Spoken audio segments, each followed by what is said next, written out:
Good morning, everyone from Brisbane. This is a very strange experience for us, sitting in an empty room here rather than being with you in Newtown. We're sorry that we're not able to join you. And as we can't see you or hear any feedback, we'll just have to trust that you can hear from our end. We're delighted to be doing this today, and it's particularly amazing and exciting to know that not only can we speak to people in Sydney from Brisbane, but also people in across New South Wales, in Canberra, across Queensland, and as far away as Japan. So good morning, Helene, and glad you could join us. For at least the past 50 years, it has generally been assumed that the Bible lived in, breathed in, contributed to, and proclaimed an oppressive and patriarchal view of women. To say that the Bible is sexist is just to state the obvious. So as long ago as 1973, Phyllis Tribble, who led the new wave of feminist biblical scholars, could write these words: "It is superfluous to document patriarchy in Scripture. Yahweh is the God of Abraham, Isaac, and Jacob, as well as of Jesus and Paul. The legal codes of Israel treat women primarily as chattel. Ecclesiastes condemns her whose heart is snares and nets and whose hands are fetters, concluding that although a few men may seek the meaning of existence, a woman among all these I have not found." Tribble goes on. In spite of his eschatology, Paul considers women subordinate to their husbands, and even worse, 1 Timothy makes women responsible for the sin in the world. Considerable evidence indicts the Bible as a document of male supremacy. Attempts to acquit it by tokens such as Deborah, Huldah, Ruth, or Mary and Martha only reinforce the case.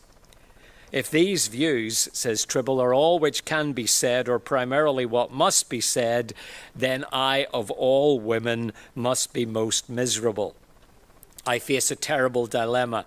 Choose ye this day whom you will serve, the God of the fathers or the God of the sisterhood. If the God of the fathers, then the Bible supplies models for your slavery. If the God of the sisterhood, then you must reject patriarchal religion and go forth without models to proclaim your freedom. Tribble's solution to this dilemma, which has inspired a generation, was to reread the text in a way which reclaimed some of the women in the Bible as icons of the feminist movement.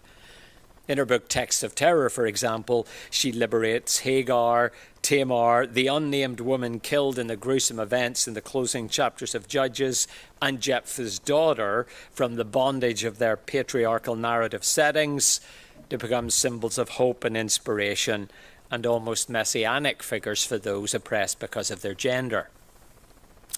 Now, there are many things that I think Tribble gets wrong.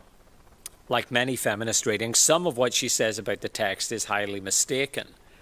But there is still something to learn here, for she does effectively expose a false dichotomy. See, the choice, as Tribble says, is not simply between taking the text seriously and having to deal with all kinds of unpalatable attitudes to women, or dismissing the text, signing up to the sisterhood, as she calls it, and in so doing effectively saying goodbye to the usefulness as well as the reliability of the Bible. There is another way, which Tribble highlights, but never really follows through. Commenting on Genesis 2 and 3, she says that the text negates patriarchy in crucial ways. It does not legitimate the oppression of women. And I think she's right. The narrative focusing on the creation of Adam and Eve is far from patriarchal. But this is where I think Tribble and those who followed her failed to follow through on her own insight. You could actually say that Tribble's issue is she doesn't go far enough. But I suspect that she doesn't follow this seminal insight through because her own statement actually undermines the entire feminist Reimagine the Bible project. You see, if Tribble's right, and she surely is when she says the text itself negates patriarchy in crucial ways, it doesn't legitimate the oppression of women, then you don't actually need to reimagine Genesis at all. You see, perhaps unfortunately for Tribble, her insight leads to the glorious conclusion that it is just unfair to describe Genesis as patriarchal at all.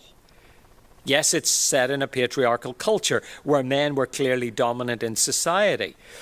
But in today's two talks, we want to demonstrate that not just the Eden narratives, but the entire book of Genesis subtly but relentlessly critiques its own world and lays the framework, sets up a pattern for healthy interactions between men and women.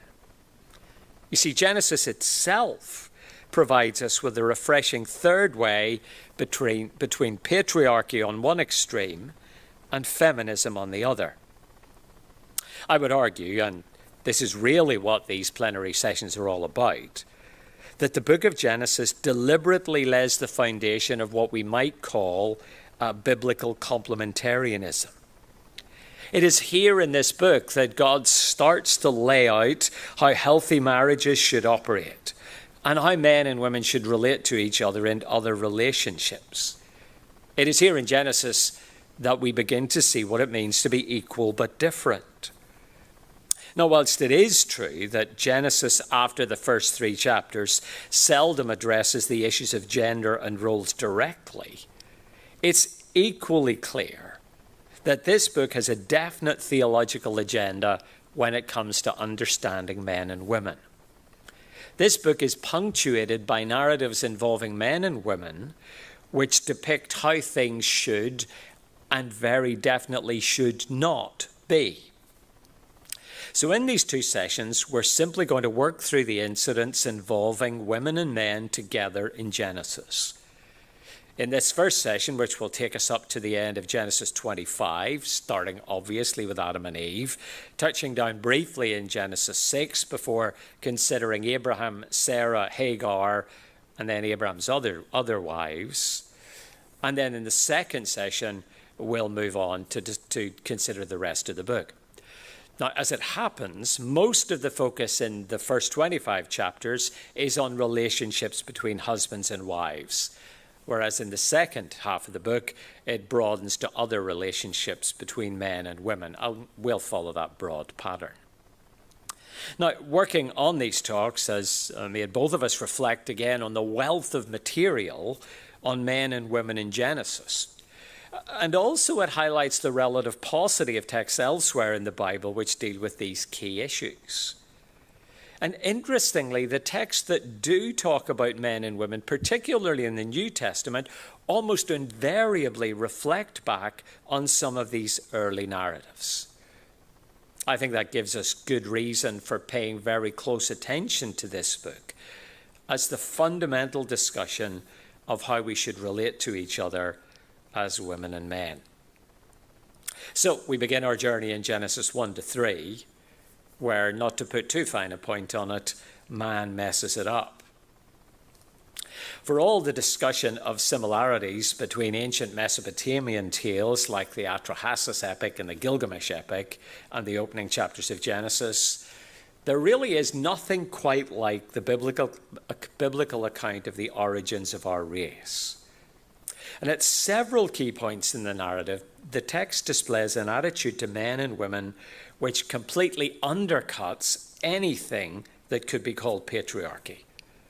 For a start, there's the radical equality of Genesis 1, 27 and 28. Here's what God says. Let us make man in our image, after our likeness. Let them have dominion over the fish of the sea, and over the birds of the heavens, and over the livestock, and over all the earth, and over every creeping thing that creeps on the earth. So God created man in his own image. In the image of God he created him. Male and female he created them. Now, there is nothing remotely similar to Genesis 1:27 in particular in any ancient document or tablet that has been discovered to date. The closest comes in the Atrahasis epic, where 14 pieces of clay are mixed with the blood of a slain god and placed in the womb goddess. After 10 months of gestation, the goddess gives birth to 7 male and 7 female offspring. But that's merely an acknowledgement of the existence of the sexes. It doesn't do what Genesis does and insists on their fundamental equality before God. There is no comparable statement of their shared status and value.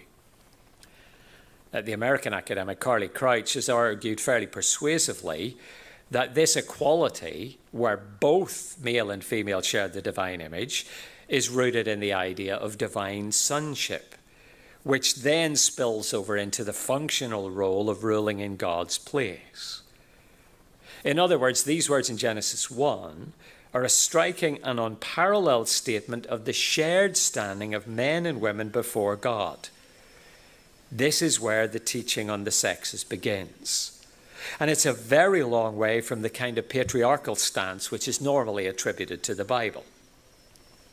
Now, I do think it's worth pausing to emphasize that in all our efforts to articulate and defend a healthy complementarian view of men and women, that we mustn't forget to emphasize and champion the equality of the sexes. As evangelicals, we have a fairly checkered record on this. And we need to work hard to make sure that we strongly affirm the equality of men and women, rather than being pushed further than we should out of reaction to those who hold what's generally called an egalitarian position. Part of me wants to say that we are egalitarian too. It's just that we're differentiated egalitarians, but I'm not sure that's going to catch on.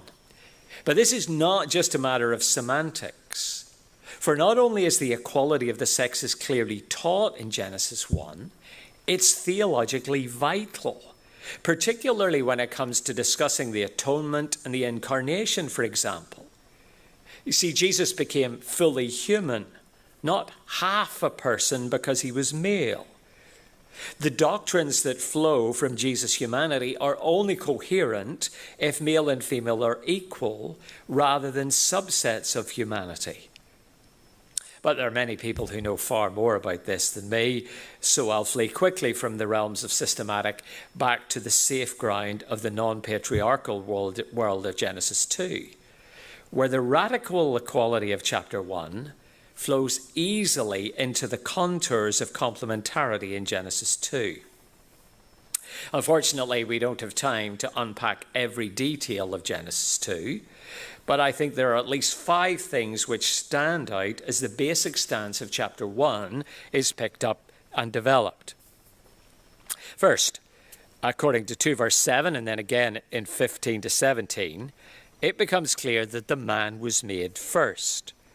No particular significance is attached to that at this stage. It's simply fact. Second, perhaps unexpectedly, even though the man is in relationship with God, there is something missing from his experience. Or as God strikingly says in verse 18, it is not good for man to be alone. The repeated verdict of good announced over creation, male and female, in chapter 1, cannot yet be announced over the human race in chapter 2. There is still something more to come. For it seems that the male and female of 127 is constitutive of the divine image in some way. Now, of course, there is significant discussion around this issue, but for our purposes, it's enough to notice that the woman is of fundamental theological importance. Again, this is something far beyond the ancient patriarchy. Third, there is innate dignity in the helper created by God. The language surrounding the etzer or helper is striking. The Hebrews tended to be fairly fussy about bandying around terms that were applied to God. Now, the fact that the Psalms are quite happy to say that God is our etzer is strong evidence that this term describes someone who can strengthen or help by bringing something which is lacking in us. It is actually a description of a stronger partner, not a weaker one. The phrase corresponding to captures the image of the idea of a mirror image or a complement. And it is here where the idea of two sexes which are complementary starts to emerge. Now, a long time ago, I studied chemistry at university. That may be enough to send a shiver down your spine, but stick with me. If you ever did any chemistry at school, the phrase optical isomers or enantiomers may ring a bell somewhere in the recesses of your mind. These are compounds which are identical in every way. Same atoms, same molecules, same bonds, same formula, except they occur as mirror images, which traditionally were innocently called cis and trans forms. Basically a left-handed version and a right-handed version. Well, that's the picture here. God creates male and female in a way that are identical but mirror images of each other. Now, incidentally, in chemistry, it's vital to remember that optical isomers, although basically the same thing, can react very differently. That fact was tragically forgotten in the case of the drug thalidomide given to pregnant women in the late 50s and very early 60s. One of the forms, the right-handed form, was actually a safe and effective sedative. The problem was that the mirror image caused birth defects. And the tragedy was that women were given a mixture of both forms with catastrophic results. You see, two things can be the same and equal, but behave in different ways. The fourth thing, the intimate details of the way in which woman is created undercuts any denigration of women. Now, the word rib here is notoriously difficult to translate. The Hebrew word selah leads us to all kinds of possibilities. The word appears 40 times in the Hebrew Bible, but in at least 23 of those, it means a side, not an actual rib. And in 15, it means something completely different. It means a side room. The only place that it's routinely translated rib are the two occurrences here in the story of the creation of woman. So what are we to do with this? Well, recently some, following Zioni Zevet, have argued that this is referring to the baculum, a bone that only men have between their legs. Others have argued that Adam in chapter 1 encompasses both sexes, and the female part is separated from this being in chapter 2 to create woman. However, I think both of those are difficult to justify from the text. What are we to do? It seems safest to take the word at face value. The woman is taken from the side of the man, implying deep within him. This is less to do with specific anatomy and more to do with the intimate connection between the sexes. The man and the woman could not be more integrally related, even though they are distinct. Then the fifth thing. The first words spoken by the man in the narrative hardly display a patriarchal attitude. On seeing the woman in 2:23, the man said, "This at last is bone of my bone and flesh of my flesh. She shall be called woman because she was taken out of man." Although the priority of the man is once again plain, there is nothing here to suggest that the man is treating the woman as inferior. There is basic reciprocity, which is reflected then in 2:24 and 25, where the man shall leave his father and mother and hold fast to his wife, and they become one flesh.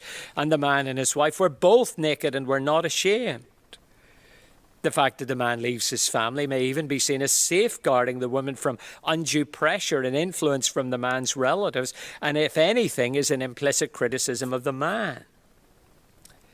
Genesis 2 then, whilst laying a foundation for a complementarian understanding of the sexes, identical but different, displays nothing that suggests that Genesis had simply imbibed the patriarchal atmosphere of the world in which it was set and written.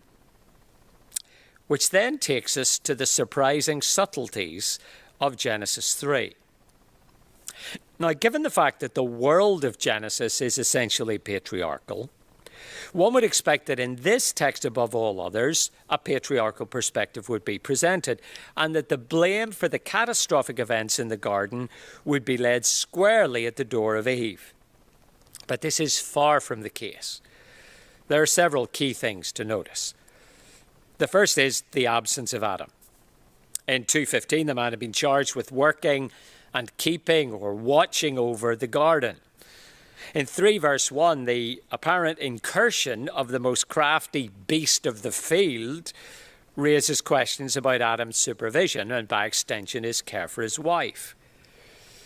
Now, I think you could dismiss this as speculation or even an argument from silence if it weren't for the punchline in 3 verse 7.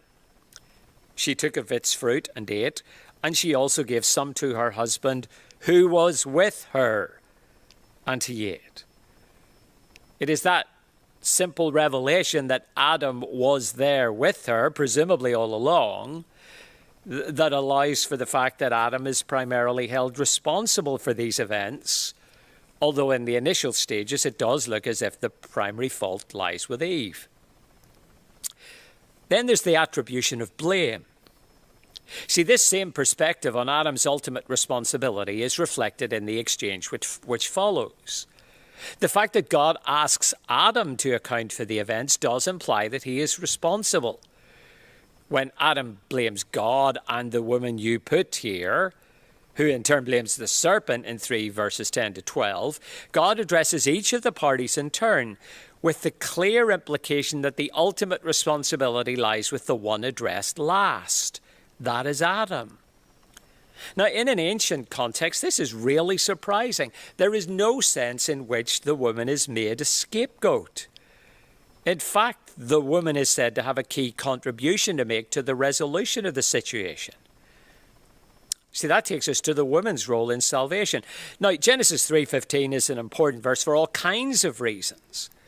But for now, I simply want to draw attention to the easily missed fact that God is saying the woman's role is vital as the plan of salvation is rolled out.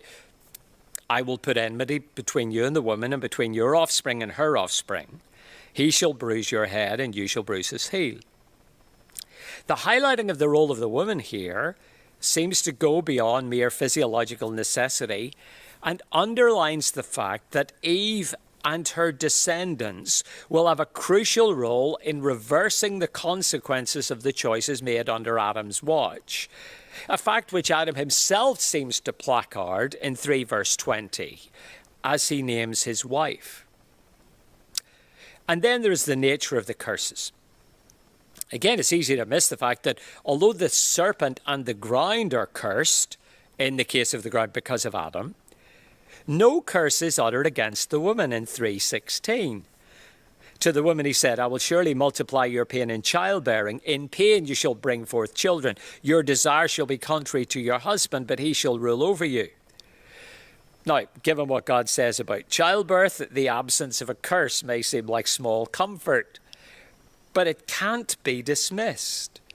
The action taken against the serpent and then Adam seems to be on a different level. It's also interesting that no reason here is specified for her increased suffering.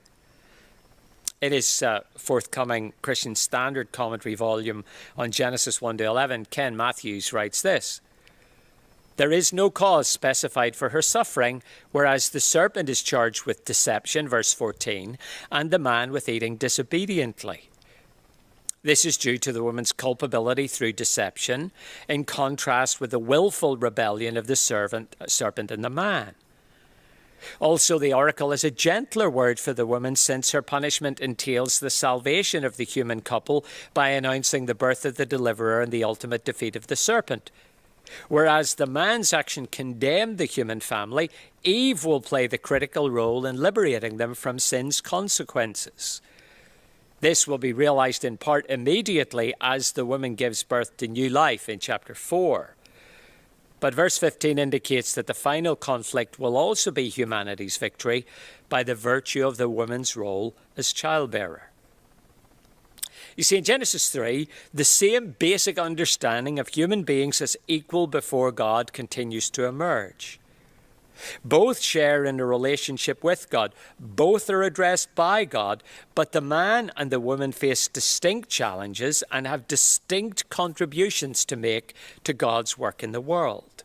We could even say that distinct roles and responsibilities are starting to come into view. If anything, the treatment of the woman is gentler and more hopeful than that of the man, which suggests that, if anything, the writer of Genesis deals more harshly with men, despite the prevailing cultural biases. So, what are we to do with these basic insights from the earliest chapters of the Bible? Well, before we move on, both Fiona and I are going to try to apply, reflect on what God is saying to us through these passages as women and men. Fiona. What does Genesis 1-3 say to me as a woman? Well, first, there's the delight of being made in God's image, the wonder that he should dignify us, his creatures, with such an honour, and the added bonus of being handcrafted, as it were, by God, who just said the words and the universe was made. And yet, when it came to us, he rolled up his sleeves and he fashioned us as the very pinnacle, the best bit of his creation. He even did that differently for men and women, yet the delight, the dignity, the equality is there. And then there's the joy of Adam's response, that Eve is a worthy companion, the understanding of a shared privilege and a relational harmony. That's beautiful. Then Gary's already highlighted helpfully the radical equality of God's creative blueprint. I'm rebuked by the presumption with which I read of this, and I'm encouraged to marvel at it and to celebrate it. Radical equality. And then there's the nature of Eve's disobedience, her failure to trust God's goodness. This prompts me, when I disobey, to pause and ask, what am I failing to trust God for in this moment? And in that lack of trust, Eve leads her husband into sin. It's sobering, isn't it? When I stop trusting God, I'm not just putting myself in jeopardy, but potentially leading Gary astray too. And finally, there's the reminder that the woman and the seed is not actually just about female fertility, but we have the beautiful truth that Jesus, the rescuer, came through a representative of my gender. And what does Genesis 1-3 say to me as a man? I think these verses cuttingly expose my sinful propensity to avoid hard decisions at times, to hide when I really need to step up and take responsibility for protecting and cherishing Fiona and my family and those whom God has entrusted me.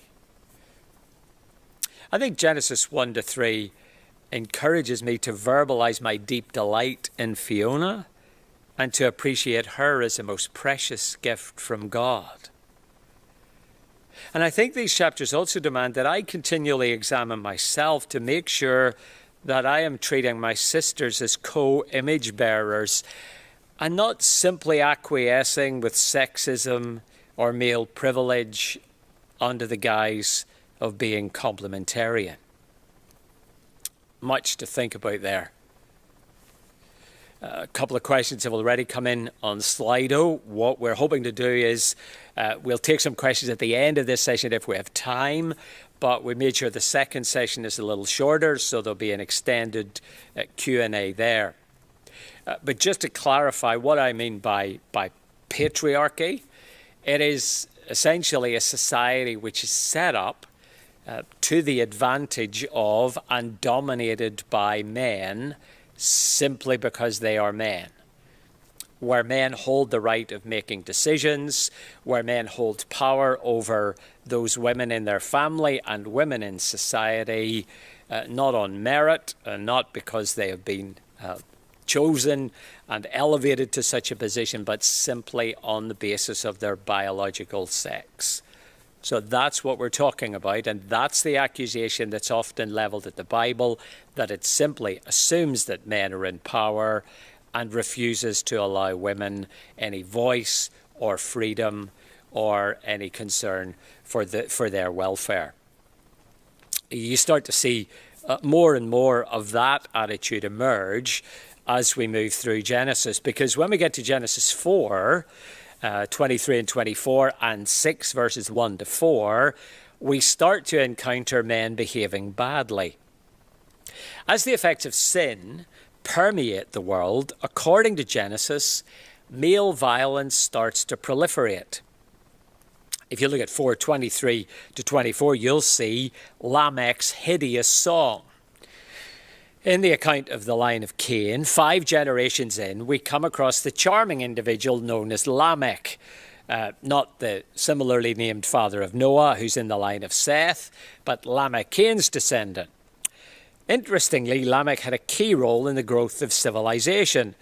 According to verse 19, Lamech took 2 wives. The name of one was Ada, the name of the other Zillah. He bore Jabal. He was the father of those who dwell in tents and of livestock. His brother's name was Jubal. He was the father of all those who play the lyre and the pipe. Zillah also bore Tubal-Cain. He was the forger of all instruments of bronze and iron. However, the text is also quick to assert that human progress also included increasing sinfulness, and in particular increasing violence. 4 verse 23, Lamech said to his wives, Ada and Zillah, hear my voice. You wives of Lamech, listen to what I say. I have killed a man for wounding me, a young man for striking me. If Cain's revenge is 7-fold, then Lamech's is 77-fold. Now, these words are pretty odious, full stop. But actually, the worst thing about them is that Lamech's vile boasting is actually made to his wives. This doggerel comes wrapped up in the threat of sexual violence. However, there's no doubt that from the perspective of the writer, this makes Lamech's hubris all the more contemptible. This is an implicit but strong critique of male oppression. The same could be said of the much-discussed statements of Genesis 6:1 to 4. What is it that opens the floodgates for God's judgment? Well, after the descendants of Cain in Genesis 4 and Seth, the line of promise, Genesis 5, are laid out, we're given a snapshot of life in this primeval period. Now, as one might expect from the soundtrack of Genesis 4, 23 and 24, it's not pretty. 6:1. When man began to multiply on the face of the land and daughters were born to them, the sons of God saw that the daughters of man were attractive, and they took as their wives any they chose. Now, there's some discussion about the precise identity of the two groups in verse 2, the sons of God and the daughters of men. But I think it's clear from the text, these are real people. In all likelihood, the sons of God are those in the line of Seth, outlined in the previous chapter, with the daughters of men either referring to the females from the line of Cain in chapter 4, or simply humanity in general. Either way, the situation is that the men are forcing themselves on the women. The fact that these actions are to be condemned is clear from God's verdict in 6 verse 3. My spirit shall not abide in man forever, for he is flesh, his days shall be 120 years. God instantly acts to limit the damage of this sexual violence by reducing the lifespan of human beings. Now, the note in 6 verse 4 concerning the Nephilim, who are only mentioned here in the Bible, and in Numbers 13, 31 to 33, where the spies say the people of the land are like Nephilim, which probably isn't to be taken too literally. It underlines that these are rough times when the strong did what they like. The brutality is indicative of a deep-rooted problem where powerful men abuse women. The Nephilim here, I think, are the heroes of old, strong warrior race, and there's no need for us to import anything else into the text. But it's very clear that 6:1 to 4 are intended as a justification, as in 6:5 to 7, of the dramatic act of judgment which was the flood. For our purposes, the key thing is that Genesis presents mistreatment of women as a regular part of life before the deluge and as a contributing factor to the ensuing judgment of God. The culpability here is clear. It is men who are behaving badly. The women are the victims of their boorish and bullying behaviour. Now, before we move on to look at the Abraham narratives, which will kind of take us through to the break, I do want to look briefly at Lot and his daughters. which I think proves to be a useful key in reading the much more complex stories that follow in the rest of Genesis. Now, let me refresh your memory about Lot and his daughters. Genesis 19, verse 30. Lot went up out of Zoar and lived in the hills with his 2 daughters, for he was afraid to live in Zoar. So he lived in a cave with his 2 daughters. The criticism of Lot here, as is often the case in Genesis, is implicit but very clear. His fear, which is the scent of faithlessness post-Sodom, appears to allow no thought for, let alone provision for, his daughters. His weakness and selfishness are the primary problem. Now, this actually has some history, because if we take a step back to the narrative surrounding the destruction of Sodom and Gomorrah, Lot has a fairly shady record when it comes to caring for his daughters. God sends messengers, some kind of angelic figures, yet in the narrative they are treated by everyone as human beings, so they're at least not recognized as anything other than ordinary people. And God sends these messengers to warn Lot, who is living in Sodom, of the impending destruction of the city. A crowd gathers outside Lot's door, demanding to gang rape these messengers, whom Lot knows to be sent from God. What does Lot do? At that point, Lot volunteers to send his daughters out to the mob, inviting that the mob rape his daughters rather than his visitors. Now, whatever the complexities and demands of ancient hospitality, that is a shocking thing for a father to do. And it's no less shocking in the ancient world than it would be today. Now, Lot has moved on from that, but he has decided now that he's living in fear. But as he lives in fear in this cave with his daughters, he appears to have little thought for the well-being of the daughters themselves. So the daughters are driven to take desperate steps to remedy the situation. Verse 31 of Genesis 19, the firstborn said to the younger, "Our father is old, and there is not a man on earth to come in to us after the manner of all the earth. Come, let us make our father drink wine, and we'll lie with him, that we may preserve offspring from our father." So they made their father drink wine that night, and the firstborn went in and lay with her father. He did not know when she lay down or when she arose. The next day the firstborn said to the younger, "Behold, I lay last night with my father. Let us make him drink wine tonight also. Then you go in and lie with him, that we may preserve offspring from our father."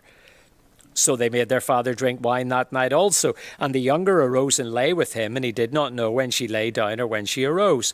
Thus both the daughters of Lot became pregnant by their father. The firstborn bore a son and called his name Moab. He is the father of the Moabites. To this day the younger also bore a son and called his name Ben-Ammi. He is the father of the Ammonites to this day. Now, on the one hand, I do think this narrative encourages sympathy for these women trapped in that cave with their father. However, despite their victimhood, it's also obvious that their actions, despite being resourceful, have significant long-term consequences, not simply for their family, but for the people of Israel. The conflict envisaged in Genesis 3 here seems to play out in terms of the passivity of a man, in this case a father, clashing with the understandable desire of women to take control of their own destiny. The results are not good.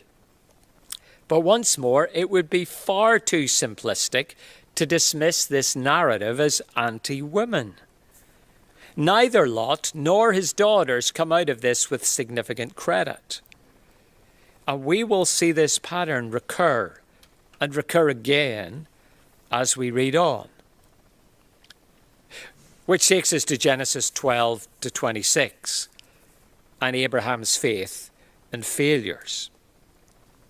Abraham is one of the towering figures of the Old Testament.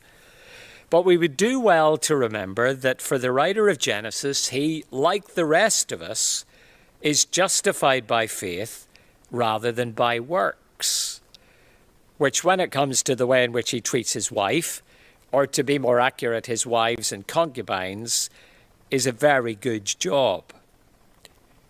Carefully interwoven with the extravagant grace of God shown to Abraham, preeminently in the regularly repeated and expanding covenant promises, are sad, outrageous, and at times downright disturbing stories of the way in which he treats Sarai, his wife, and the other women in his life.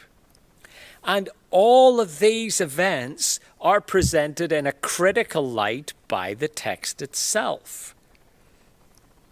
Take, for example, Abraham and Sarah with Pharaoh and Abimelech in Genesis 12 and again in Genesis 20.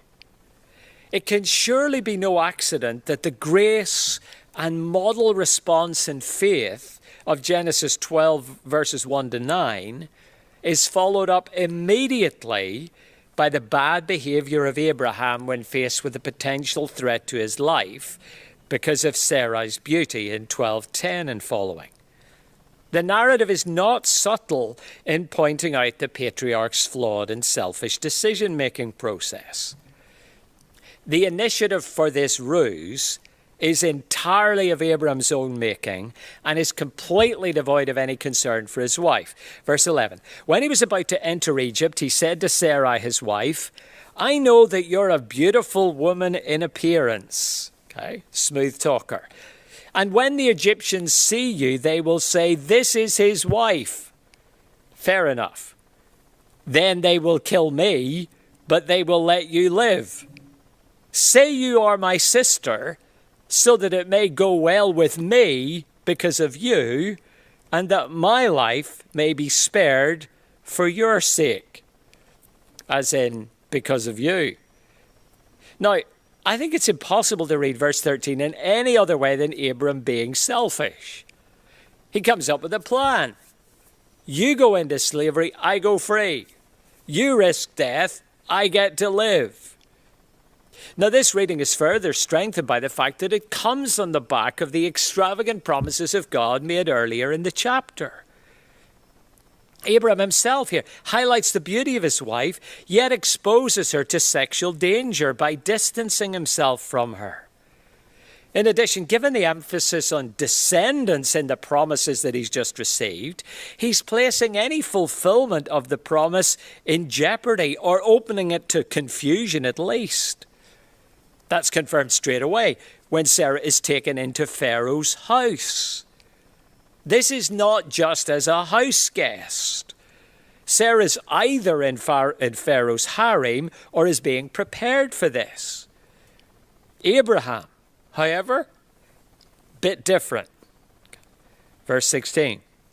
And for her, Sarah's sake, he, Pharaoh, dealt well with Abraham, and he had sheep, oxen, male donkeys, male servants, female donkeys, and camels. This is not a fleeting visit to Egypt. Sarah is not in Pharaoh's house overnight. Time allows Abram to accumulate significant resources on the back of his poor treatment of his wife. Sarah is facing real sexual threat. Abram is asking his female servants to pop another grape in his mouth. But once again, however, the author is quick to highlight this poor behavior. The fact that Yahweh intervenes and Pharaoh himself rebukes Abraham for behaving like this in verses 17 to 20 confirms that as far as Moses is concerned, Abram is being a ratbag.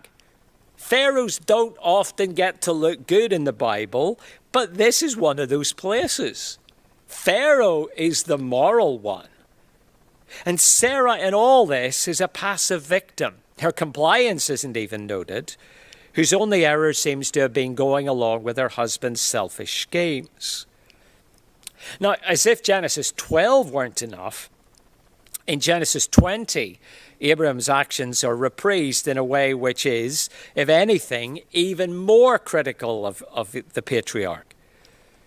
The abrupt summary of events in Genesis 20, verse 2, and Abraham said of Sarah his wife, she's my sister, and Abimelech, king of Gerar, sent and took Sarah, has the effect of saying, here we go again.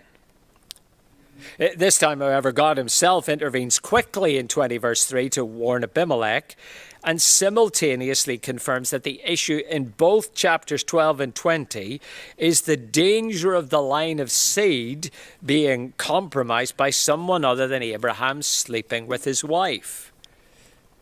Abraham's fuller explanation is not compelling.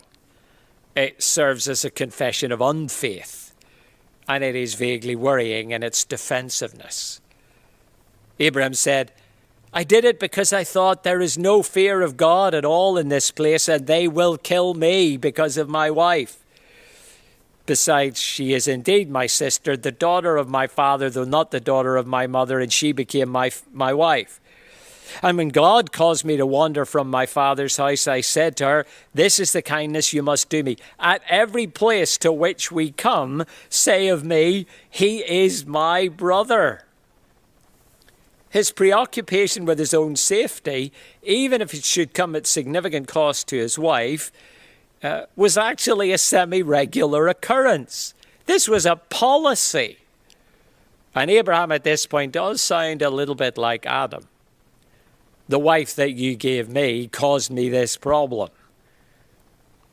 Once again, the vindication of Sarah by Abimelech serves both as an implicit condemnation by Abraham, or condemnation of Abraham, who this time is shown up not by an Egyptian pharaoh, but by a Philistine, and also confirmation that the narrator is clearly siding with vulnerable and exploited women.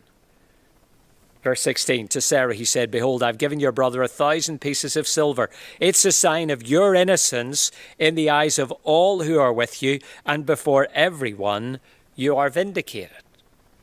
The concern for the vindication of Sarah really is quite moving. Then we come into the events in between Genesis 12 and 20, the tangled narrative of Abraham, Sarah, and Hagar.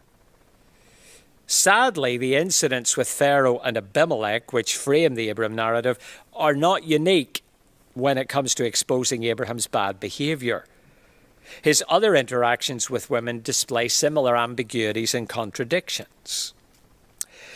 Now, the story of Abraham, Sarah, and Hagar does not start well. Abraham does not cover himself with glory. Verse 16, verse 1. Sarah, Abraham's wife, had borne him no children. She had a female Egyptian servant whose name was Hagar. And Sarah said to Abraham, behold now, Yahweh has prevented me from bearing children. Go into my servant. It may be that I shall obtain children by her. And then this. And Abram listened to the voice of Sarai. The echoes of Genesis 3 are pretty clear in this passage. Once again, the male concerned, who should be taking responsibility, is entirely passive. Despite God's explicit promise of 15:2 and 3 that his own son, rather than Eliezer of Damascus, will be his heir, there is no hint of any ongoing discussion after that point with Sarah. When she makes her suggestion of using Hagar as a surrogate, Abraham simply listened to the voice of Sarah. His contribution to the process is simply noted, and then he retreats from the scene. It leaves the reader with a strong sense that Abraham's main concern is simply with the production of his heir rather than the ramifications of his actions. And in the context of a book in which the becoming one flesh nature of marriage has already been laid out, it's impossible to read this in any kind of neutral sense. And this essential passivity, even denial of responsibility from Abraham, is highlighted in what happens next. Not unpredictably, in verse 4b, Hagar looked with contempt on her mistress. When Sarai raises the matter with her husband, his response is simply, behold, your servant is in your power. Do to her as you please. Verse 6. He basically says it's nothing to do with me. The account continues. Sarah dealt harshly with her and she fled. Now, Sarah's actions are not commendable either, but they are at least understandable from an emotional standpoint. Abram's lack of engagement is presented in a highly critical way. And once again, in a manner which is not consistent with a view that says men are in charge and above criticism. Genesis seems more concerned to highlight the weakness and selfishness of Abraham than to critique the actions of the vulnerable women involved. See, God's own kindness to Hagar in the wilderness from 16 verse 7 is further evidence of the tenderness with which women are viewed in Genesis. Now, it's not, of course, that women in these chapters are treated as beyond reproach. But there is consistent evidence that God deals tenderly with those whom society habitually disadvantages. Another fascinating example of this comes in the interchanges involving God's messengers, Abraham, Sarah, and God himself in Genesis 18, 9, and 10. After the message is conveyed to Abraham that Sarah would bear a child within 12 months, Sarah, overhearing the announcement, kind of understandably chuckles to herself, saying, verse 12, "After I'm worn out and my Lord is old, shall I have pleasure?" But it's what happens next that's so intriguing. The Lord said to Abram, "Why did Sarah laugh and say, 'Shall I indeed bear a child now that I'm old?' Is anything too hard for Yahweh? At the appointed time, I'll return to you about this time next year, and Sarah shall have a son." But Sarah denied it, saying, "I did not laugh, for she was afraid." He said, "No, but you did laugh." I can't think of anywhere else in the Bible where someone lies directly to God and is dealt with so gently. But that is how God seems to deal with this much-loved, if flawed, woman. The laughter theme recurs in a painful narrative where the tension between Sarah and Hagar finally comes to a head in Genesis 21. And the child grew and was weaned, and Abram made a great feast on the day that Isaac was weaned. But Sarah saw the son of Hagar the Egyptian, whom she had borne to Abram, laughing. So she said to Abram, "Cast out this slave woman with her son, for the son of this slave woman shall not be heir with my son Isaac." And the thing was very displeasing to Abraham on account of his son. Now there's deliberate ambiguity there. Why is Abraham getting angry? Which son is he talking about? But it is clear that Abraham is angry that Sarah is complicating things by complaining about Ishmael and Hagar. Abraham just doesn't want to deal with it. He basically wants an easy life. But God's response is startling. God said to Abraham, "Be not displeased because of the boy and because of your slave woman." Verse 12. "Whatever Sarah says to you, do as she tells you, for through Isaac shall your offspring be named. And I will make a nation of the son of the slave woman also, because he is your offspring." So Abram rose early in the morning and took bread and a skin of water and gave it to Hagar, putting it on her shoulder along with her child, and sent her away. And she departed and wandered in the wilderness of Beersheba. When the water in the skin was gone, she put the child under one of the bushes. She went and sat down opposite him a good way off, about the distance of a bow shot, for she said, "Let me not look on the death of the child." And as she sat opposite him, she lifted up her voice and wept. And God heard the voice of the boy. And the angel of God called to Hagar from heaven and said, "What troubles you, Hagar? Fear not, for God has heard the voice of the boy where he is. Lift up the boy and hold him fast with your hand, for I will make him into a great nation." Then God opened her eyes, and she saw a well of water, and she went and filled the skin with water and gave the boy a drink. And God was with the boy, and he grew up, and so on. Now, yet again, the father of the nation of Israel does not come out of these events well. Abraham is weak and passive. And it is God's extravagant and tender grace that redeems the situation as he deals so very gently with Hagar. God is clearly at work in the mess. But it is a mess. And there is no sense in which Abraham, the patriarch, is being held up as an example of model behavior, a sense which is confirmed by the note at the beginning of chapter 25. 25 verse 1, Abraham took another wife whose name was Keturah. She bore him Zimran, Jokshan, Medan, Midian, Ishbak, and Shuach. Jokshan fathered Sheba and Dedan. The sons of Dedan were Ashurim, Letushim, and Laumim. The sons of Midian were Ephah, Epher, Hanoch, Abidah, and Eldaah. These were children of Keturah. Abraham gave all he had to Isaac, but to the sons of his concubines Abraham gave gifts. And while he was still living, he sent them away from his son Isaac eastward to the east country. See that little note at the end of Abraham's life? Says that the mess of relationships that we read about in Genesis 12 to 25 is just the tip of the iceberg. Abraham repeats the mistake several times. It seems that Abraham's great flaw, although he is a sinner justified by faith alone, is the way in which he treats his wives, which is both explicitly and implicitly condemned. So what are we to do with all this?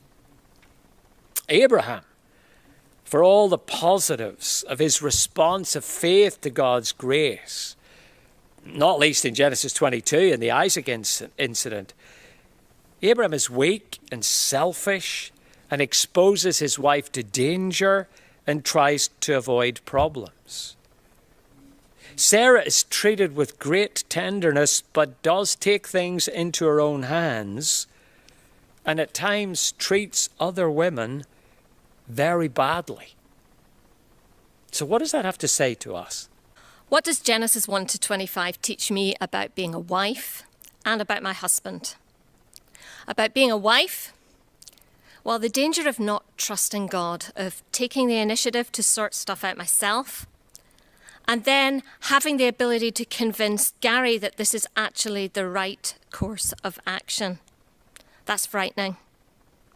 Lot's daughters and then Sarah's plan involving Hagar show how damaging that is. So when my husband doesn't lead or leads from self-interest, I need to trust in my tender, loving Heavenly Father who sees me and who will intervene for both of our good and for his glory. It's just not my job to lead. It also helps me to understand Gary's sin DNA, the sin DNA of man as a son of Adam. Men naturally prone to harsh domination, to self-interest, and to not leading. So rather than feeling disappointed with or blaming Gary for every way he doesn't quite match up to Jesus, I want to celebrate all that I see of Jesus in the way that he treats me, and to bear with him in his weakness as I ask, and even expect him to bear with me in mine. All gentleness and self-sacrifice from Gary is of grace. And every instance of godly leadership is evidence of Christ at work in him. So I could choose to live in thankfulness for all the ways God is growing Gary in godliness, grateful for the Holy Spirit's power at work in him. Isn't it great that we're not stuck in the relational dysfunction that they've witnessed in these chapters? Thank you, Jesus. So how does reading Genesis 1 to 25 challenge me as a husband? I think it reminds me that as a naturally selfish man with deeply selfish tendencies, I need to constantly examine my motives and live against my own enduring selfish gain for Fiona in the power of the Spirit. There is a sense in which Fiona cannot flourish as she should if I negate my responsibility and force her into a position where it is easy, attractive, or even necessary to try to fix things. Now, I hope you can see that Genesis 1 to 25 is essentially complementarian, that it presents a picture where husband and wife, in this case, should be walking together, working together as a partnership, even a partnership where specific responsibilities falls to, in this case, Abraham, to lead and protect and nurture. But it is not that the man is always right and that all that is asked of the woman is simply to do what she is told. It is much more nuanced than that. I think I just want to make 5 biblical theological comments to kind of round off this session, and then we'll run quickly through a few questions before we break. God's grand plan, as it is born in the opening chapters of Genesis, intimately involves both men and women. That Adam and Eve are both necessary, and that Eve in particular is highlighted as the one who will bring the rescuer into the world. That's a perspective that's picked up very explicitly by Paul, for example, in Galatians. The second thing is that these chapters are establishing from the very beginning that no ordinary person can ultimately be relied on. That we are all broken, and that comes out in our relationships. That the doctrine of original sin has very specific things to say about the way in which we relate as men and women.